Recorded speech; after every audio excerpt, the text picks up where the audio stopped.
Saddam Hussein. Saddam Hussein was a bad guy. Disarming Saddam Hussein now. एक यतीम बच्चा और आगे जाकर दुनिया के सबसे बड़े लीडर्स में से एक, जिसके मरने के 20 साल पूरे होने वाले हैं, लेकिन आज भी पूरी दुनिया उसे याद करती है।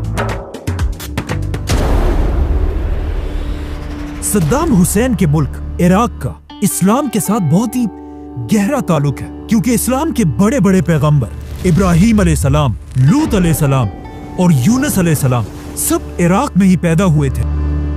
लेकिन इन सारे पैगंबरों के बाद भी यहाँ के लोग एक खुदा को बिल्कुल भूल चुके थे और उस एक खुदा की जगह आग की इबादत करने लगे थे। आखिर रसूलुल्लाह सल्लल्लाहु अलैहि वसल्लम के बाद इस्लाम के पहले खलीफा अबू बकर रज़ियल्लाहु अन्हु ने पूरा अरब फतह करने के बाद अपने जनरल खालिद बिन वलीद को हुक्म दिया कि जाओ और पूरी दुनिया में सबसे पहले इराक को फतह करो। और जनरल खालिद बिन वलीद ने ऐसा ही किया, जिसके बाद पहली बार इराक मुसलमानों के कंट्रोल में आया। ये एक ऐसी फतह थी कि इसके बाद अगले 1300 साल तक कोई भी मुसलमानों से इराक नहीं छीन सका। लेकिन आज से 100 साल पहले जब इराक पर उस्मानिया खिलाफत की हुकूमत थी, दुनिया में एक बहुत बड़ी जंग शुरू हुई, वर्ल्ड वॉर 1,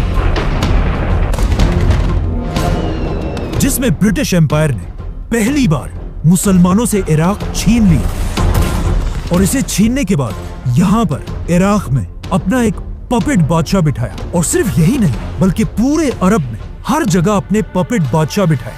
नाउ बाकी सारे बादशाह तो आज तक अपनी कुर्सियों पर फुल ताकत के साथ बैठे हुए हैं, लेकिन इराक का बादशाह अपने मुल्क को संभाल नहीं सका, क्योंकि कुछ ही अरसे बाद इराक के बादशाह को उसके तख्त से हटा दिया गया और पूरे इराक में एक बहुत बड़ी कंफ्यूजन पैदा हुई और बहुत तेजी से इराक के लीडर्स बार बार बदलने लगे।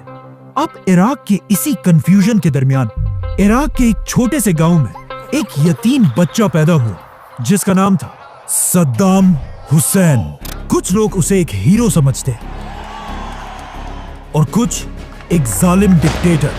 सद्दाम हुसैन को देखा, वो भी फिरौन था। लेकिन सद्दाम कोई आम बच्चा नहीं था।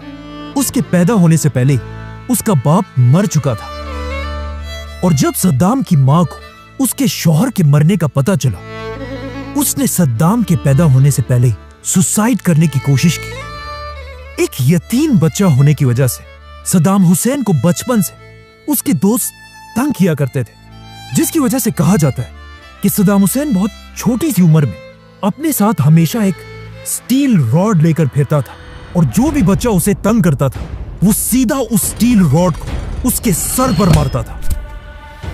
मतलब सद्दाम हुसैन के दिल में बचपन से डर नाम की कोई चीज नहीं थी। इसके कुछ ही अरसे बाद जब सद्दाम हुसैन की मां ने दूसरी शादी की, सद्दाम का सुतेला बाप उस पर इतना जुल्म करने लगा कि सिर्फ 10 साल की उम्र में अपने घर को छोड़कर भाग गया और जाकर अपने मामू के साथ रहने लगा। और यहां से उसकी जिंदगी हमेशा के लिए बदल गई, क्योंकि उसके मामू का ताल्लुक इराक की एक छोटी सी पॉलिटिकल पार्टी बाथ पार्टी से था। इस पार्टी में सिर्फ 100 या 200 लोग थे। जब सद्दाम हुसैन ने छोटी सी उम्र में इस पार्टी को ज्वाइन किया, इस पार्टी में सबको पता था कि सद्दाम हुसैन की एज तो बहुत कम है, लेकिन ये इस पार्टी का सबसे वायलेंट और बहादुर मेंबर है। जैसे ही सद्दाम हुसैन ने इस पार्टी को ज्वाइन किया, इस पार्टी के लोग अमेरिका की CIA के साथ मिलकर उस वक्त के इराक के प्राइम मिनिस्टर को मारने की प्लानिंग कर रहे थे। और ये इतना मुश्किल प्लान था, इसीलिए उन्हें इस काम के लिए बहुत ही खतरनाक लड़कों की जरूरत थी। तो ऑफ कोर्स उन्होंने इस काम के लिए सिर्फ 24 साल की उम्र के सद्दाम हुसैन को चुना। सद्दाम हुसैन ने अपनी टीम के साथ जाकर प्राइम मिनिस्टर की गाड़ियों पर गोलियों की बारिश कर दी, लेकिन इस हमले के बाद भी प्राइम मिनिस्टर बच गया, जिसके बाद मजबूरन सद्दाम हुसैन इराक को छोड़कर इजिप्ट की तरफ भाग गया। नाउ सद्दाम हुसैन का मिशन तो फेल हो चुका था, लेकिन उसकी बहादुरी को देखकर दुनिया के कुछ ताकतवर लोग उससे बहुत इंप्रेस हुए, जैसा कि अमेरिका की CIA। $3 billion investment we made. CIA Saddam Hussain को इराक के फ्यूचर लीडर के तौर पर तैयार करने लगी, क्योंकि इसके कुछ ही अरसे बाद जैसे ही इराक में सद्दाम हुसैन की पार्टी की हुकूमत बनी, सद्दाम हुसैन वापस इराक की तरफ आया और सिर्फ 30 साल की उम्र में इराक का दूसरा सबसे पावरफुल इंसान बना। अब इराक एक आजाद कंट्री तो थी, लेकिन इराक के सारे ऑयल और गैस पर ब्रिटिश का कब्जा था। इसीलिए जैसे ही सद्दाम हुसैन के पास पावर आई, उसने सबसे पहले इराक के सारे ऑयल और गैस को अपने कंट्रोल में लिया।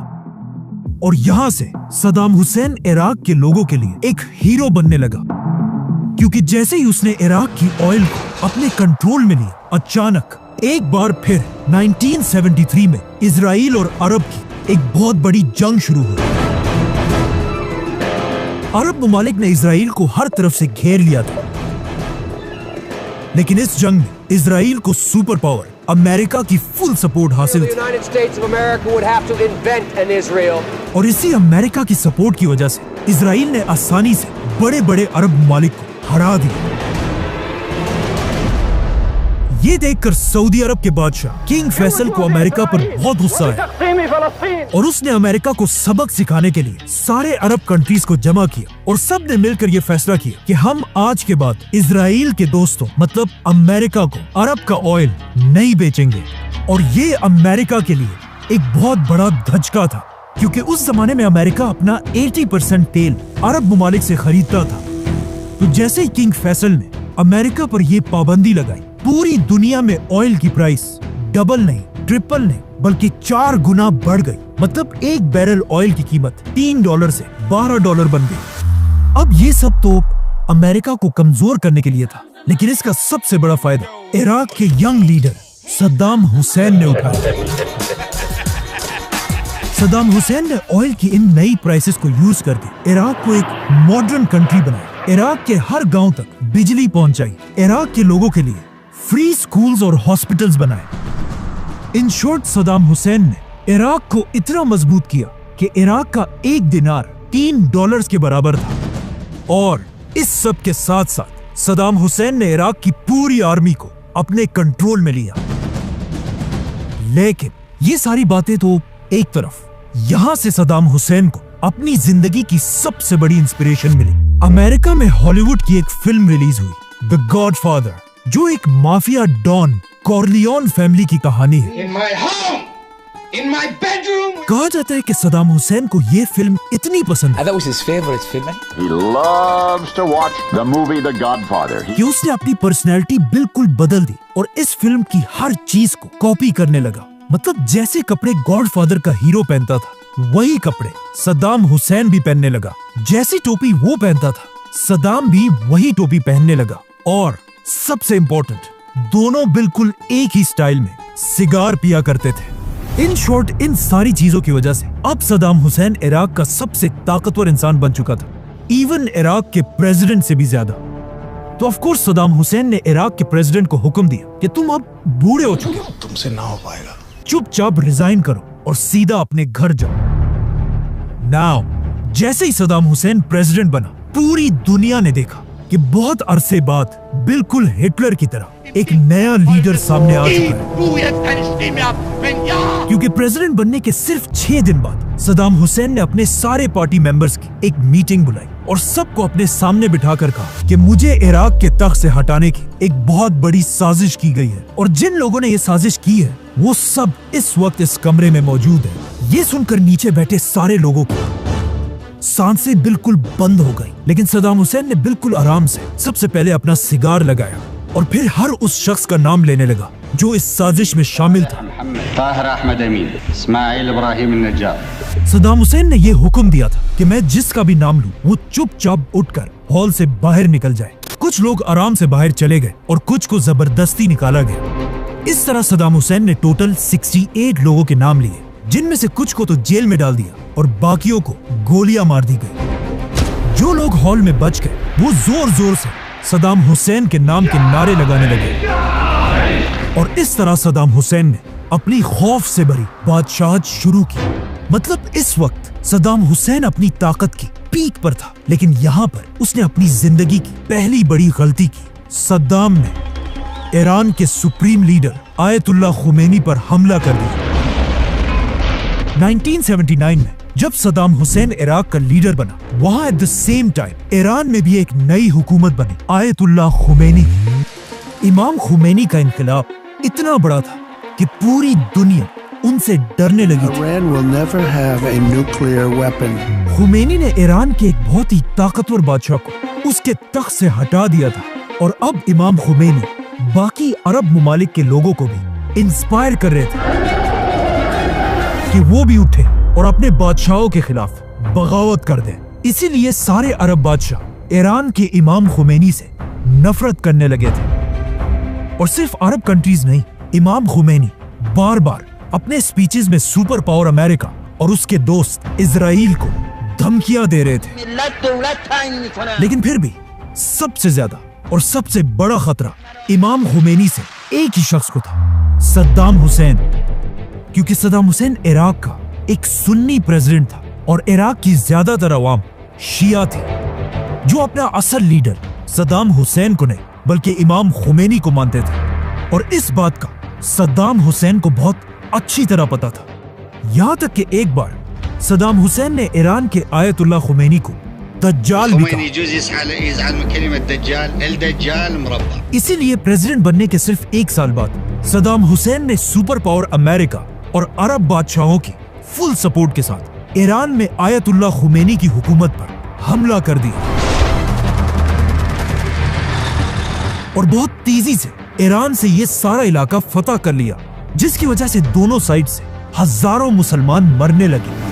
नाउ एक तरफ पूरी दुनिया के सपोर्ट के साथ सद्दाम हुसैन था और दूसरी तरफ अकेला इमाम खुमैनी। लेकिन फिर भी सद्दाम हुसैन ईरान का कुछ नहीं बिगाड़ सका। और जंग के कुछ ही अरसे बाद सद्दाम हुसैन ने खुमैनी के साथ सीज फायर करने की कोशिश की, लेकिन इस बार इमाम खुमैनी ने ये जंग बंद करने से इनकार कर दिया, क्योंकि इस जंग से एक बहुत लंबे अरसे के बाद पूरी ईरानी कौम एक ही लीडर इमाम खुमैनी के पीछे यूनाइट हो चुकी थी। जिसके बाद इमाम खुमैनी ने ऐलान किया कि अब ये जंग सिर्फ तभी खत्म होगी जब इराक के प्रेसिडेंट सद्दाम हुसैन को उसके तख्त से हटा दिया जाएगा। और ये ऐलान करते ही ईरान ने सद्दाम हुसैन पर हमला कर दिया और ये सारा इलाका फतह करने के बाद ईरान की फौज पहली बार इराक के अंदर घुस गई। अब तक इराक अपना सारा पैसा ऑयल बेचकर कमाता था, इसीलिए खुमैनी ने इराक के ऑयल बेचने के सारे रास्ते बंद कर दिए, जिसके बाद इराक की पूरी फौज हर तरफ से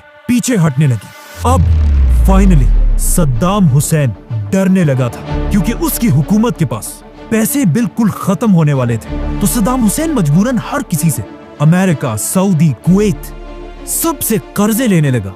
मतलब अब सद्दाम हुसैन के हालात इतने खराब हो चुके थे कि एक दिन एक बहुत ही इंपॉर्टेंट मीटिंग में इराक के हेल्थ मिनिस्टर ने अपने प्रेसिडेंट सद्दाम हुसैन से कहा कि मिस्टर प्रेसिडेंट, मेरा ख्याल है अब हमें इमाम खुमैनी की बात मान लेनी चाहिए और आपको इराक के तख्त से रिजाइन कर देना चाहिए। ये सुनकर सद्दाम हुसैन उसे गौर से देखने लगा और वहां बाकी सारे मिनिस्टर से पूछा कि क्या कोई और भी इस मिनिस्टर की बात से एग्री करता है। तो ऑफ कोर्स सद्दाम के खौफ की वजह से किसी ने भी अपना हाथ नहीं उठाया, जिसके बाद सद्दाम हुसैन अपने इस मिनिस्टर को घसीटकर साथ वाले कमरे में लेकर गया और वहां अपने हाथों से इसके सर पर गोली मार दी। इसके बाद सद्दाम हुसैन गुस्से से बिल्कुल पागल हो चुका था, यहां तक कि उसने अपने ही कंट्री के बागी लोगों पर केमिकल वेपन से हमला किया। आखिर जब ईरान की ताकत बहुत ज्यादा बढ़ने लगी तो सुपर पावर अमेरिका भी खुलकर ईरान के खिलाफ इस जंग में शामिल हुआ और अपने जंगी जहाजों को लेकर ईरान के बॉर्डर्स के पास खड़ा किया और इवन ईरान के एक पैसेंजर प्लेन को भी मार गिराया, जिसमें अमेरिका ने 300 इनोसेंट लोगों को शहीद कर दिया। आखिर 8 साल की खतरनाक जंग के बाद दोनों कंट्रीज ने सीज फायर का ऐलान कर दिया और ये जंग खत्म हो गई। इस जंग में दोनों मुल्कों को कोई फायदा नहीं हुआ और 10 लाख मुसलमान फॉर नो रीजन मारे गए। और इस जंग का फायदा सिर्फ 2 कंट्रीज को हुआ, चाइना और इजराइल। जो इराक और ईरान दोनों को वेपन्स बेचकर पैसा बनाते रहे। आखिर इस जंग के खत्म होने के बाद इराक की इकोनॉमी दोबारा ऊपर जाने लगी और सद्दाम हुसैन की ताकत दोबारा बढ़ने लगी। ये देखकर अरब कंट्रीज ने सद्दाम हुसैन से कहा कि अब सब ठीक हो चुका है, तो अब मेहरबानी करो और हमारे बिलियंस ऑफ डॉलर्स का कर्जा वापस दो। जिस पर सद्दाम हुसैन ने कहा कि कौन से पैसे? ईरान के आयतुल्लाह खुमैनी के साथ ये जंग तो मैंने तुम लोगों के कहने पर की थी और अब तुम सब मुझसे पैसे मांग रहे हो। निकलो यहां से, 1 रुपया भी मैं किसी को नहीं दूंगा। अभी तक पूरा अरब सद्दाम हुसैन के साथ खड़ा था, लेकिन अब सद्दाम हुसैन की ये बदमाशी देखकर अरब के बादशाह उसके खिलाफ होने लगे और स्पेशली कुवैत का बादशाह। कुवैत इराक के बॉर्डर के पास एक बहुत ही छोटी कंट्री, लेकिन ये छोटा सा मुल्क दुनिया के सबसे बड़े ऑयल कंट्रीज में से है। इसीलिए जैसे ही सद्दाम हुसैन ने कुवैत को उसका कर्जा वापस देने से इनकार कर दिया, कुवैत ने जानबूझकर सद्दाम को कमजोर करने के लिए अपने ऑयल की सप्लाई बढ़ा दी, जिससे पूरी दुनिया में ऑयल की प्राइसेस नीचे आने लगी। और ये इराक की इकोनॉमी के लिए एक बहुत बड़ा धचका था, जिससे सद्दाम हुसैन को बहुत गुस्सा आया और उसने सोचा कि इस छोटे से मुल्क कुवैत की क्या औकात है कि ये मुझे सद्दाम हुसैन को आंखें दिखाए। इसीलिए 1990 में अचानक रात के 2 बजे सद्दाम हुसैन ने अपनी पूरी ताकत के साथ कुवैत पर हमला कर दिया। कुवैत का साइज इराक से 25 गुना छोटा था, इसीलिए सिर्फ 2 दिनों में सद्दाम हुसैन ने पूरे कुवैत पर कब्जा कर लिया। ये देखकर कुवैत का बादशाह और पूरी रॉयल फैमिली कुवैत को छोड़कर भाग गए, सिवाय एक शहजादे के, कुवैत के बादशाह का भाई शहजादा फाहद, जो इराक के हमले के बाद भी बहादुरी से अपने महल में बैठा रहा। लेकिन जैसे ये शहजादा इराक की फौज के हाथ में आया, उन्होंने पहले इसके सर में गोली मारी और फिर इसकी डेड बॉडी के ऊपर अपने टैंक्स चढ़ाए। इसके बाद सद्दाम हुसैन का खौफ पूरे अरब में फैल गया और कुवैत जैसे रिच कंट्री को अपना एक सूबा बनाने के बाद सद्दाम हुसैन इराक बल्कि पूरी अरब दुनिया का सबसे पावरफुल लीडर बना। लेकिन कुवैत पर हमला करना सद्दाम हुसैन की जिंदगी की सबसे बड़ी गलती थी, क्योंकि हमला करने से पहले सद्दाम हुसैन ने अमेरिका के साथ एक मीटिंग की, जिसमें अमेरिका ने उसे क्लियरली बताया कि तुम अरबों की जंग से हमारा कोई लेना देना नहीं है। लेकिन ये एक बहुत बड़ा झूठ था। अमेरिका बस सद्दाम को अपने ट्रैप में फंसाना चाहता था। इसलिए नहीं कि अमेरिका को कुवैतियों की कोई परवाह थी, बल्कि इसलिए कि अमेरिका चाहता था कि सद्दाम हुसैन को एक बहाना बनाकर वो हमेशा के लिए अरब दुनिया की तरफ अपनी आर्मी भेजे और वहां पर अपने बेसेस बनाए। और बिल्कुल ऐसा ही हुआ। अमेरिका बहुत ही चालाकी से बाकी अरब कंट्रीज को सद्दाम हुसैन की ताकत से डराने लगा और इवन अमेरिका ने सऊदी बादशाह को इराक के फेक टैंकों की तस्वीरें भी दिखाई कि अगर सद्दाम को ना रोका गया तो उसका नेक्स्ट टारगेट सऊदी अरब होगा। तो अब अगर सद्दाम हुसैन से अपनी जान छुड़ानी है तो हमें अमेरिका की फौज को सऊदी अरब के अंदर बेसिस देने ही होंगे। जिसके बाद ऑफ कोर्स सऊदी बादशाह ने अमेरिका को बेसिस दे दिए, लेकिन सऊदी अरब की अवाम इस सब से बिल्कुल भी खुश नहीं थी, स्पेशली एक सऊदी उसामा बिन लादेन। लेकिन अब अमेरिका सीधा सद्दाम हुसैन को धमकियां देने लगा कि अगर तुम कुवैत से पीछे नहीं हटे तो हम तुम पर हमला कर देंगे।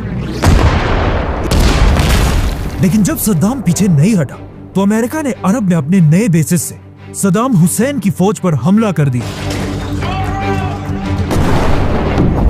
और सिर्फ 1 महीने में पूरे कुवैत को दोबारा आजाद कर दिया। लेकिन कुवैत से भागते भागते सद्दाम ने एक काम ऐसा किया जिसकी वजह से आज तक दुनिया में बहुत सारे लोग उसे एक हीरो समझते हैं। जैसे ही अमेरिका ने इराक पर हमला किया, सद्दाम हुसैन को पता था कि वो अमेरिका का तो कुछ नहीं बिगाड़ सकता, इसीलिए उसने पहली बार अपने मिसाइल्स का रुख अमेरिका के दोस्त इजराइल की तरफ किया। Iraqi troops were to enter, we would act. और इजराइल के कैपिटल पर 40 मिसाइल से हमला कर दिया। इजराइल पर इस हमले के बाद अमेरिका, सऊदी, और इजराइल सबको समझ आ गई कि अब सद्दाम हुसैन को हटाने का वक्त आ चुका है। तो अब जब पूरी दुनिया सद्दाम हुसैन के खिलाफ हो चुकी थी, तो सद्दाम हुसैन ने भी ये देखकर अपने आप को बिल्कुल बदल दिया। मतलब अब तक जो सद्दाम बिल्कुल एक लिबरल और सेक्युलर आदमी था, अब अपनी हर स्पीच में और हर जगह जाकर इस्लाम और मुसलमानों के हक की आवाज उठाने लगा। सद्दाम हुसैन ने इराक के हर स्कूल में कुरान पढ़ने को एक लाजमी सब्जेक्ट बनाया। वो सद्दाम हुसैन जो अब तक खुद भी शराब पीता था और बाकियों को भी पिलाता था, उसने पूरे इराक में शराब पीने पर पाबंदी लगा दी। पहली बार इराक के झंडे पर अल्लाहु अकबर लिखवाया गया और इवन सद्दाम हुसैन ने अपने जिस्म से कई लीटर खून निकालकर अपने ही खून से कुरान लिखवाने का हुक्म दिया। और ये सब सद्दाम हुसैन सिर्फ इसलिए कर रहा था ताकि अब उसकी आवाम अल्लाह और इस्लाम के नाम पर उसे सुपर पावर अमेरिका से बचा सके। लेकिन अब ऐसा करना इम्पॉसिबल था, क्योंकि अमेरिका ने सद्दाम हुसैन की हुकूमत पर इतनी पाबंदियां लगाई थी कि वो एक कतरा भी तेल का किसी को नहीं बेच सकता था, जिससे उसकी इकोनॉमी बिल्कुल तबाह हो चुकी थी। यहाँ तक कि सद्दाम की हुकूमत में इराक के लोग खाने पीने की चीजों को भी तरसने लगे थे। और ये अमेरिका की पुरानी आदत है। अमेरिका के सैंक्शंस ऐसे ही होते हैं जिस तरह एक शेर अपने शिकार को खाने से पहले उसकी गर्दन को अपने दांतों में दबोचकर उसके मरने का इंतजार करता रहता है ताकि फिर उसे आराम से खा सके। आखिर अमेरिका के सैंक्शंस के बाद इराक के हालात इतने खराब हो गए कि यहां पर सद्दाम हुसैन को उसकी जिंदगी का सबसे बड़ा धचका मिला। अचानक एक दिन सद्दाम हुसैन के 2 बड़े जनरल्स इराक को छोड़कर फरार हो गए और कुछ ही दिनों बाद ये जनरल्स पूरी दुनिया के टीवीज के सामने आए और कहा कि सद्दाम हुसैन एक बहुत ही जालिम डिक्टेटर है और सब बड़े कंट्रीज को मिलकर सद्दाम को उसके तख्त से हटाना चाहिए। और साथ ही एक बहुत ही खतरनाक बात कही कि सद्दाम का इरादा यह है कि वो इराक के लिए एटम बॉम्ब बनाए। इन जनरल्स की बातों की वजह से सद्दाम हुसैन को बहुत दुख हुआ, क्योंकि ये कोई आम जनरल्स नहीं थे, बल्कि ये दोनों जनरल्स सद्दाम की 2 बेटियों के शौहर भी थे। तो अब जब सद्दाम हुसैन के दामाद ने उसके खिलाफ ये बातें की, तो अमेरिका को उसका बहाना मिल गया कि सद्दाम को कैसे और कब हटाना है। सद्दाम हुसैन ने अपने दामादों की बगावत के बाद भी उन दोनों को एक मैसेज भेजा कि मैं तुम दोनों को माफ करने के लिए तैयार हूं अगर तुम फौरन मेरी बेटियों को लेकर वापस इराक आओ। लेकिन जैसे ही उनका जहाज इराक में लैंड हुआ, सद्दाम हुसैन ने उन दोनों को हुक्म दिया कि मेरी दोनों बेटियों को तलाक दो। और इस तलाक के कुछ ही घंटों बाद इन दोनों को मार दिया गया। जिसके बहुत अरसे बाद सद्दाम हुसैन की बेटी से इंटरव्यू लिया गया, जिसमें इंटरव्यूअर ने उससे पूछा कि आपके शौहर को किसने मारा? क्या आपके बाप सद्दाम हुसैन ने? जिस पर उसने कहा कि नहीं। तो इंटरव्यूअर ने दोबारा पूछा कि फिर किसने मारा? क्या आपके भाई ने मारा? तो सद्दाम की बेटी ने कहा कि हाँ, हमारे हस्बैंड्स को हमारे भाई नहीं मारा। उसका भाई मतलब सद्दाम हुसैन का बड़ा बेटा उदय सद्दाम हुसैन, इराक का सबसे बड़ा डॉन, जो खुद को अपने बाप से भी ज्यादा पावरफुल समझता था, जिसके जुल्मों को देखकर हॉलीवुड की बड़ी बड़ी फिल्में भी बनी, जो इराक में अपने टॉर्चर, रेप और बड़ी बड़ी पार्टियों की वजह से मशहूर था। कहा जाता है इराक की हर शरीफ औरत सद्दाम के इस बेटे के सामने आने से डरती थी, जो कभी भी किसी को उठाकर किडनैप कर लेता था और कोई इसे कुछ नहीं कह सकता था, क्योंकि इराक इसके बाप का मुल्क था, जो इराक में कहीं पर भी किसी पर भी गोलियां चलाता था।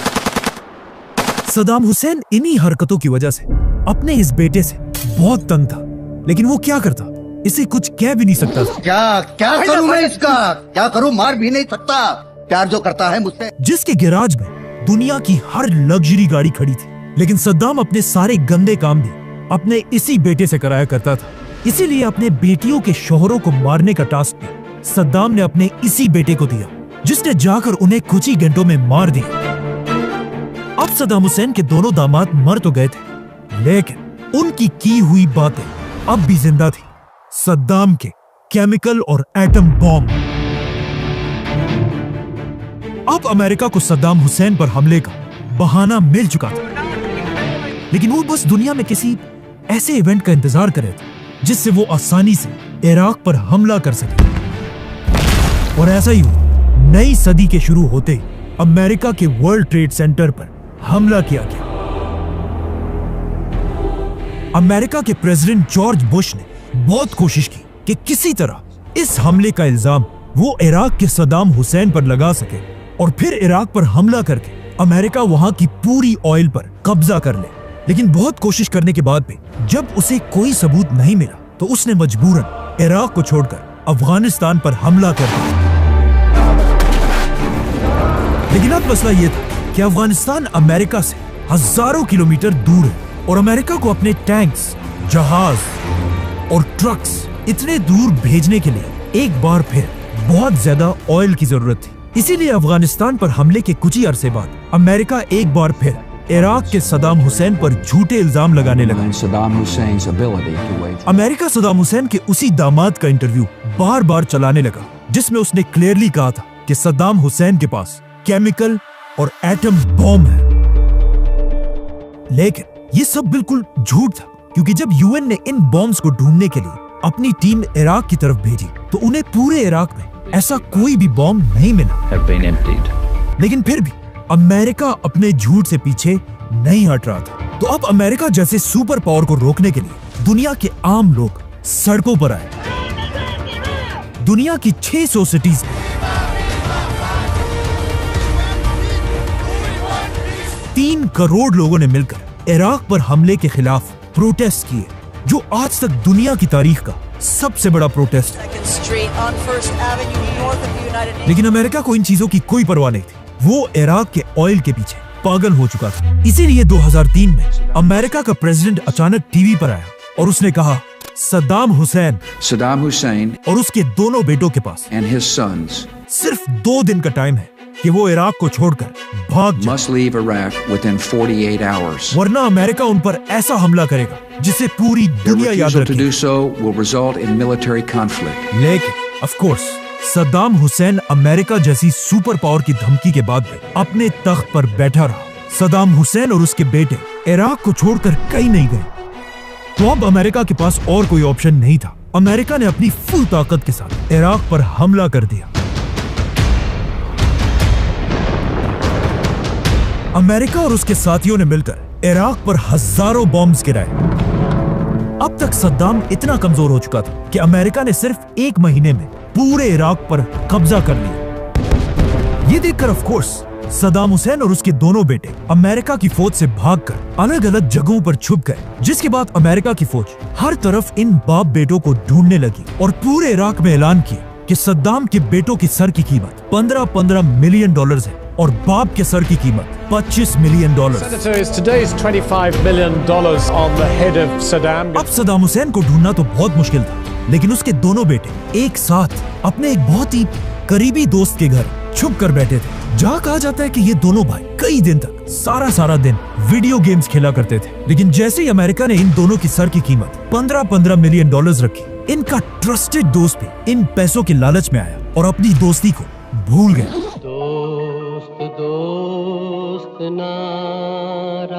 उसने सद्दाम हुसैन के बेटों को कहा, मुझे एक बहुत जरूरी काम से कहीं जाना है।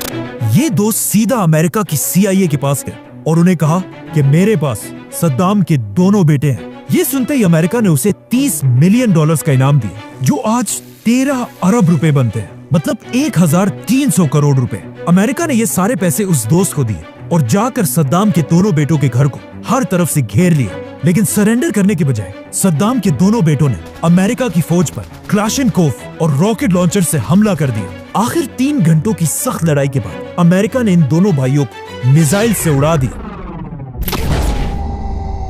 जैसे ही अमेरिका की फौज घर के अंदर गई, उन्होंने देखा कि सद्दाम के दोनों बेटे जमीन पर मरे हुए पड़े, लेकिन अब भी घर के अंदर से कोई उन पर फायरिंग कर रहा है।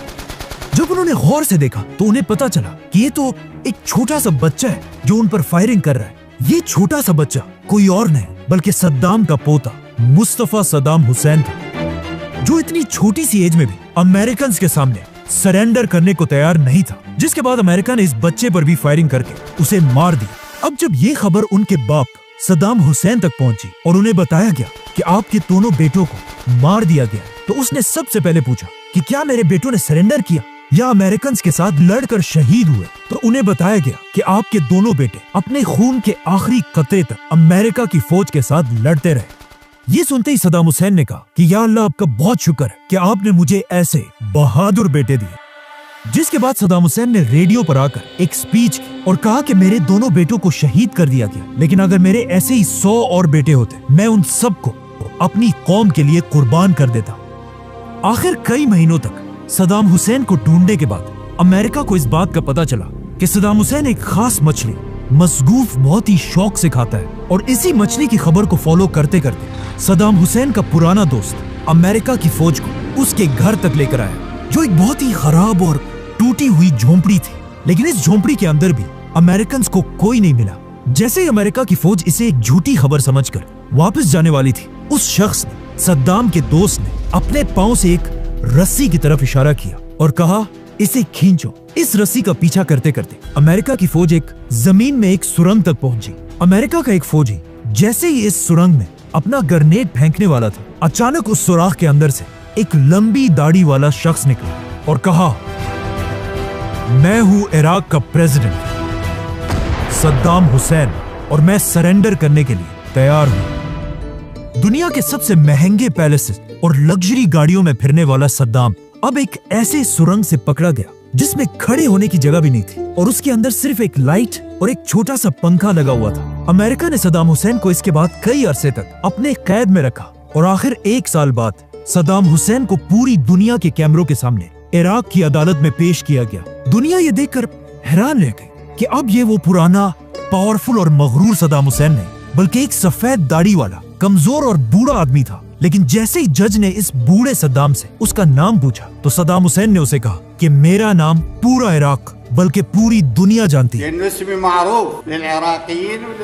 मुझे तुम्हें बताने की जरूरत नहीं।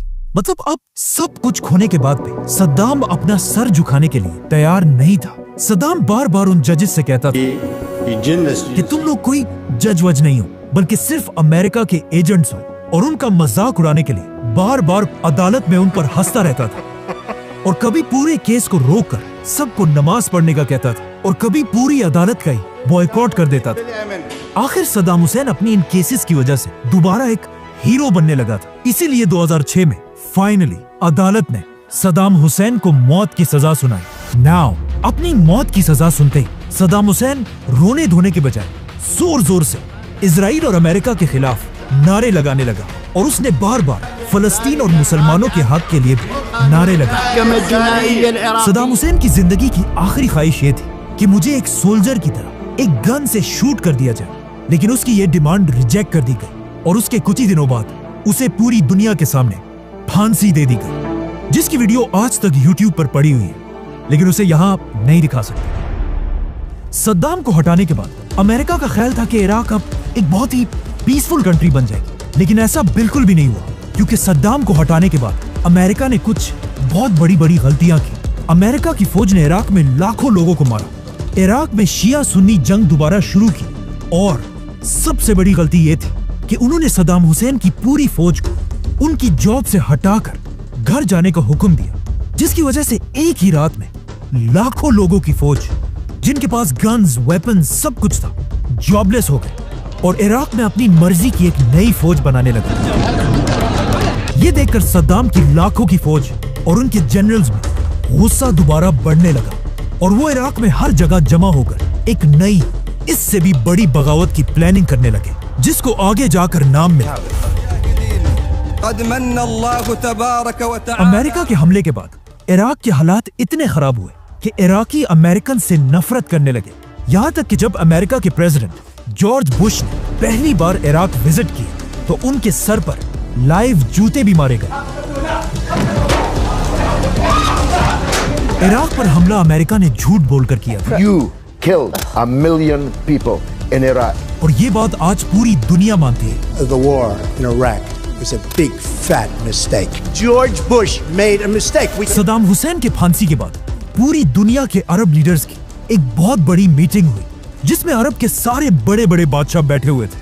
अचानक अरब का एक बहुत बड़ा लीडर सदाम हुसैन की फांसी की तस्वीर लेकर स्टेज पर चढ़ा और अरब के सारे बादशाहों से कहा कि अब भी अगर हमने अमेरिका को नहीं रोका तो मैं कसम खाता हूं कि अमेरिका इसके बाद हम सबको बारी बारी खत्म करेगा। इस लीडर का नाम था मुअम्मर कद्दाफी। और इसकी ये बात बिल्कुल सही थी, क्योंकि सदाम हुसैन को मारने के बाद अमेरिका का नेक्स्ट टारगेट मुअम्मर कद्दाफी था। सब्सक्राइब।